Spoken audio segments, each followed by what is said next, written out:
Bien, para comenzar vamos a hablar del capítulo 4 del ejercicio 1 del libro del Felder, empezando con el primer ejercicio, que nos quiere decir de que hay un recipiente de 2 metros cúbicos de volumen en el que se carga o se ingresa 6 kilogramos por segundo, en el que se sale y se descarga 3 kilogramos por segundo. Y a esto nos pregunta qué tipo de proceso es, si es un proceso continuo, si es un proceso intermitente o un semicontinuo. ¿Y en qué régimen se encuentra? ¿Se encuentra en un régimen estacionario o no estacionario? Entonces, para saber la respuesta a esto, tenemos que entender qué quiere decir cada proceso y qué régimen que nos quiere identificar. Por decirles, el proceso continuo nos quiere decir que el fluido o el flujo, mejor dicho, fluye continuamente. Fluye continuamente, que no hay un momento en el que se detiene la operación. Para el proceso intermitente, no quiere decir que el flujo fluye intermitentemente.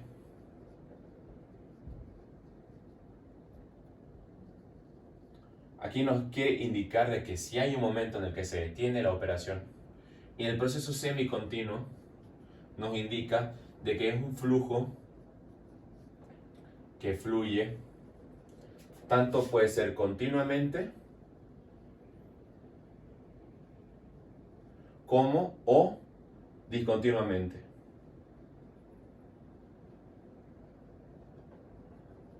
Que es lo mismo que intermitentemente, ¿no? Entonces, para este caso, el enunciado nunca nos indicó que hubo un momento de detención o de que se detuvo la máquina o la operación. Por lo tanto, nosotros podemos entender de que el proceso fluye continuamente. Esto podría ser lo correcto. Ahora, nos preguntan si el enunciado o el proceso se fluye de régimen estacionario o no estacionario.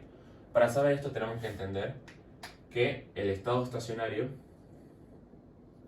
nos indica que es un proceso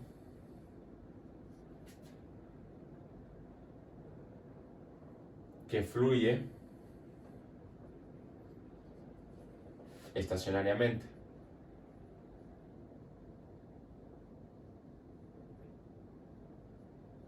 Que esto nos indica de que el proceso, al fluir estacionariamente, no hay un momento en el que se detiene la máquina, ni se mueve, ni hay tiempo de operación, ni tiempo muerto en el que hay detención. Entonces, ¿qué nos quiere decir el estado no estacionario? Esto nos quiere decir que es un proceso que fluye de forma no estacionaria. ¿Qué quiere decir esto? Que para la ecuación de balance general de materia, la acumulación en este caso va a ser diferente de cero. Y aquí la acumulación va a ser igual a cero. Eso nos quiere decir, si lo vemos en el régimen de la ecuación de balance general, ¿por qué nos quiere decir que la acumulación quiere decir que es igual a cero? Porque en el caso de que la operación de un proceso haya tiempo muerto, en ese tiempo muerto va a haber flujo que no se va a fluir. Entonces, cuando hay un tiempo muerto en el que el flujo no va a fluir, va a haber una acumulación dentro de la operación y a eso lo podemos contar como si no fuera diferente de cero, no estacionario. Entonces, hay procesos, si se pueden dar cuenta, que están entrelazados con otros procesos.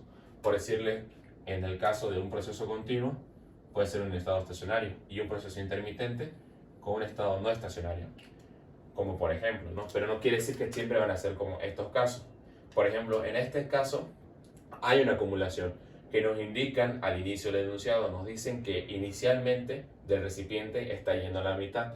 Quiere decir que cuando empezó a hacer ese fluido, hubo inicialmente una cantidad ya acumulada dentro del recipiente. Por lo tanto, nosotros tenemos que entender que para este caso en concreto, nosotros entendemos que es un proceso continuo y al mismo tiempo es no estacionario, que la acumulación va a ser diferente de cero. Entonces la respuesta del inciso A sería que es un proceso continuo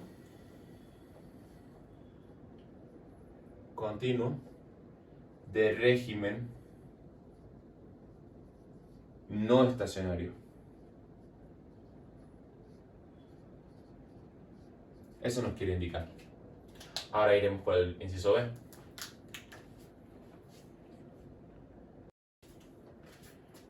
Bien, para el inciso B entonces nos piden que hagamos el balance de materia y que identifiquemos cuáles omitir y cuáles no de las variables que nos indica ese balance.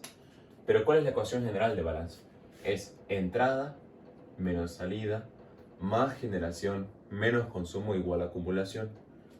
Estos términos de acá, generación y consumo, solamente se presentan cuando hay procesos de balance de materia con reacción química. En este caso no estamos hablando de ningún tipo de reacción que se haya transcurrido en la reacción o en el proceso. Entonces nosotros podemos omitir que haya generación, que haya consumo. La acumulación se suele omitir, pero en este caso, como ya les expliqué, hay acumulación. Entonces nuestro balance nos quedaría de esta forma.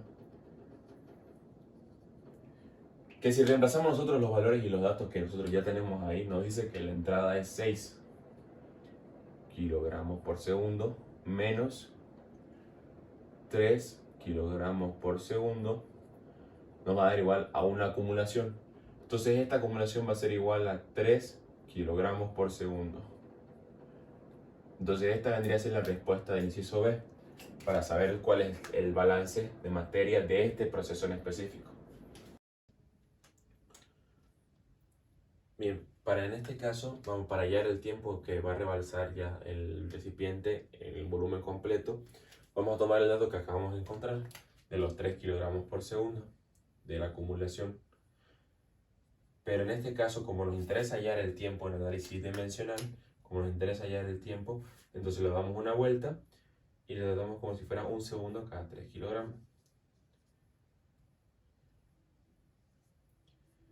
Bien, entonces con esto de acá vamos a llevarlo junto con el otro dato que tenemos, que es el volumen del recipiente, pero como ya solamente ya tenemos que completar la mitad, no tenemos que trabajar con los 2 metros cúbicos, sino que en este caso vamos a trabajar con 1 metro cúbico porque es lo que nos faltaba en rellenar el recipiente.